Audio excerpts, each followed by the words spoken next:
Hi, I'm Joe Parisi. I'm the studio and audio director at Infusion. Hi, I'm Carissa Isolano, and I'm the art director here. And we're going to give you a sneak peek at Space Noir. So let's get started. Our game is about Hal Markham, a bounty hunter working off the books for the galaxy's largest corporation, Syntax. What we're looking at here is his garage and home in Dig City. There's a lot to do here, but we're going to cover that another time. Yeah, so let's jump right into the action. What we're about to show is pre-alpha, so a lot may change or is work in progress. We're always trying to improve the game, so a lot may change for release. This is a side quest where we've been hired to defend a black market dealer's ship depot until he can defend it himself. This is more on the lighter action side and not so much the heavier noir story elements that are in the game, which we haven't really shown yet, but that's not too far off. If you look in the top left corner, you can see our comlink for the game. Our comlink is where we display information such as different characters, different story objectives, or even just pieces of the environment that we want to show the player. What are you talking about? Where we are right now is on the surface of Argana, which is the blizzardy snow planet of our game. Our game has surface and space missions, so we're going to show you our surface mission today. Yeah, and what's really cool is as you play through the game, you'll be doing certain missions that will actually change the environment, and that will continue to be around when you come back and do later side quests and stuff like that. So it looks like we're almost at our objective here. That blue exclamation mark in the distance. Enemies. You can see on screen right now our radar pulse, which is really our answer to how to blend what the radar is doing into the game world so that we don't have to have this UI cluttering the screen or anything. It really keeps the player engaged in what he's doing. Yeah, we have these really huge environments and it really helps to navigate.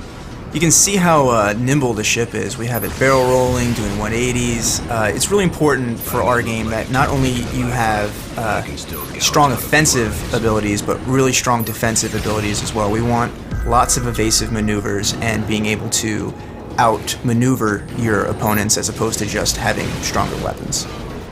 Going along with our minimalist HUD that we have for the game, one of the really cool features is that we actually display the health of the player on his ship, which is those nice little red pipes that are in the back. And as the player takes damage, you can actually watch those drain, which is really cool. We also have a reticle that doubles as your primary, secondary, and utility display for information.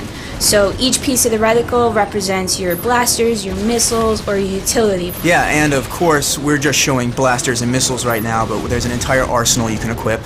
You can equip 2 weapons at any time, plus a third utility, which we'll give you an example of a little later, and they are all fully upgradable. And what's a cool thing about our upgrade system is it doesn't just increase the stats.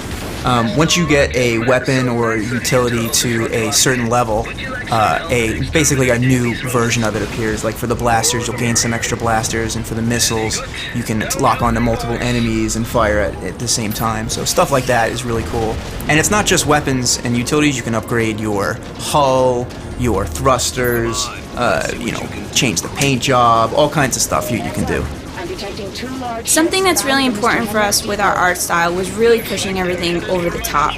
Our explosions, if we made them and we liked them, we'd make them 3 times bigger. Our blaster feedback is really big. You get a lot of feedback in our game, and it keeps the game really exciting. Yeah, I really like the way you see it splashes off the mountains and different objects and stuff. It's awesome.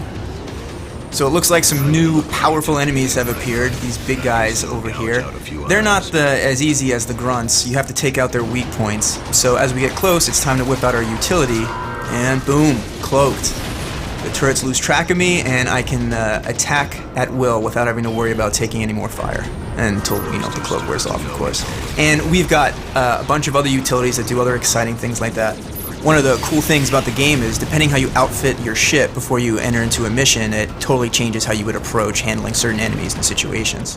One of the things that was really important to us when we started the game was how to approach the whole idea of what noir really was. And I think what we wanted to do is make sure that people knew that noir didn't have to be black and white and boring. It was really important to us to show that we can have a fun, action-y kind of game and still keep a lot of the core elements that make noir what it is. We played a lot of Star Fox. We've got a lot of really big fans of Rogue Squadron here. Yeah, the Rogue Squadron, we really love the intensity that feeling you got, you know, sweaty palms holding the controllers, trying to white knuckle it through the mission, which you really can't experience until you pick up the controller. And that's really what's so special about our game, is that we've looked at all these old classic games that meant so much to us and did our best to really combine all of our favorite elements from these games into just one big, huge experience. And that's it. Looks like we've saved the day. The ship depot is intact, just barely, smoking there.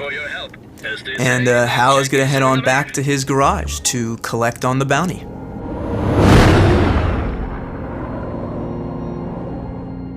Alright guys, thanks for watching this sneak peek at a side mission from Space Noir. And hopefully you guys are excited to see more of what we're working on soon.